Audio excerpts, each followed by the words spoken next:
19 साल बाद खास सावन का महीना आया है। ये खास इसलिए है क्योंकि इस बार सावन 30 दिन का नहीं बल्कि 59 दिन का होगा।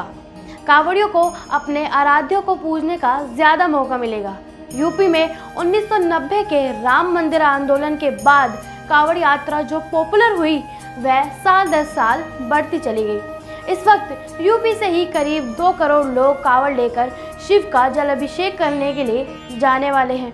कांवड़ को लेकर आपके मन में तमाम सवाल होंगे, जैसे इसकी शुरुआत किसने की, वे कहां से कहां तक जल लेकर गए, कांवड़ यात्रा कितने प्रकार की होती है, यात्रा के दौरान क्या क्या नियम होते हैं, अब तक इसका स्वरूप कितना बदल गया है, कुल कितने करोड़ का कारोबार हो गया है।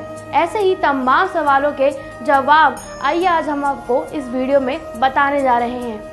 नमस्कार, मेरा नाम है हर्षिता शर्मा और आप देख रहे हैं द ग्राउंड टीवी।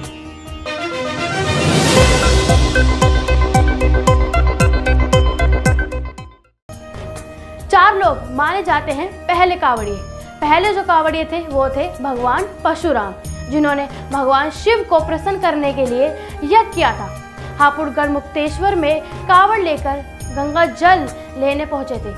बागपत के पूरा महादेव मंदिर में शिवलिंग पर जलाभिषेक किया था। गढ़मुक्तेश्वर का वर्तमान में नाम ब्रजघाट हुआ करता था। अब दूसरे नंबर पे जो कांवड़िए थे वो थे श्रवण कुमार। अपने अन्य माता पिता के साथ श्रवण कुमार हिमाचल के उन्ना में रहते थे और माता पिता ने मायापुरी यानी हरिद्वार में गंगा स्नान की बात कही थी। श्रवण कुमार माता पिता की इच्छा पूरी करने के लिए हरिद्वार गए। कांवड़ियों की शुरुआत यहीं से मानी जाती है। अब आपको बताते हैं कि राम ने देवघर तक, रावण ने बागपत तक कैसे की थी कांवड़ यात्रा।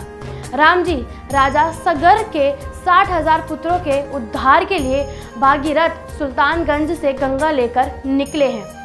सुल्तानगंज के अजगैबीनाथ में गंगा की तेज धारा से ऋषि जाह्नवी की तपस्या भंग हुई थी।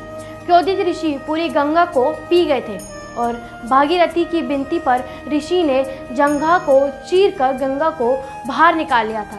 यहीं से श्री राम ने जल भरकर के देवघर में जलाभिषेक किया था। अब आते हैं रावण। रावण ने सूरत जिले के पंजरात गांव के पास श्री सागर में समुद्र मंथन हुआ था। समुद्र मंथन में निकले विश्व को शिव जी ने पी लिया था।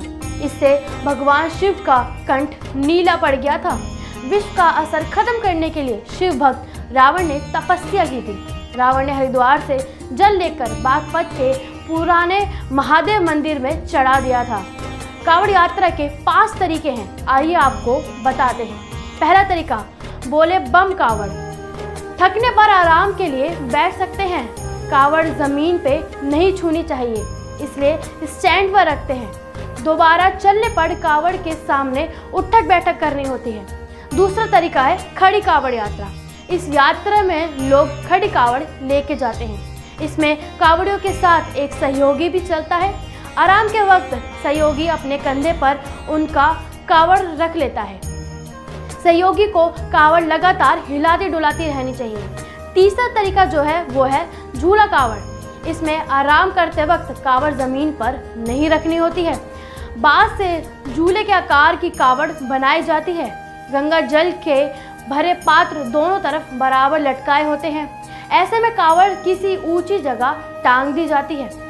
डाक में बिना रुके तो डांडी में दंड करते हुए करते हैं यात्रा। चौथा, डाक कांवड़।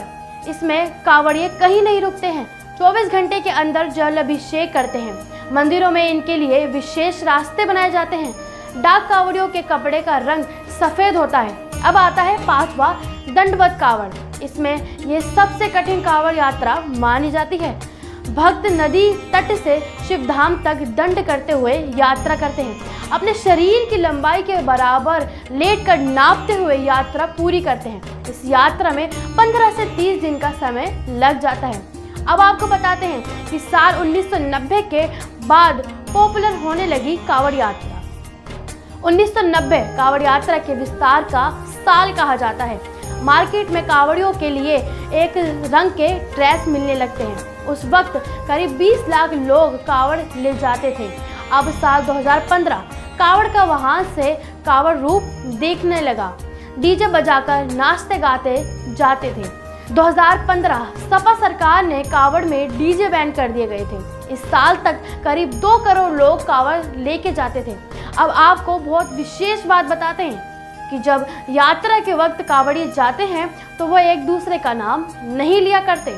यात्रा के दौरान ना नशा करेंगे, ना मांस खाएंगे, यात्रा के लिए वाहन इस्तेमाल नहीं करेंगे, ज़मीन पर सोएंगे, चमड़े की चप्पल नहीं पहनेंगे, चारपाई का इस्तेमाल नहीं करेंगे। अब आपको कावड़ियों के बदलते रूप बताते हैं। घर से पहले सत्तू और चने लेकर निकलते थे।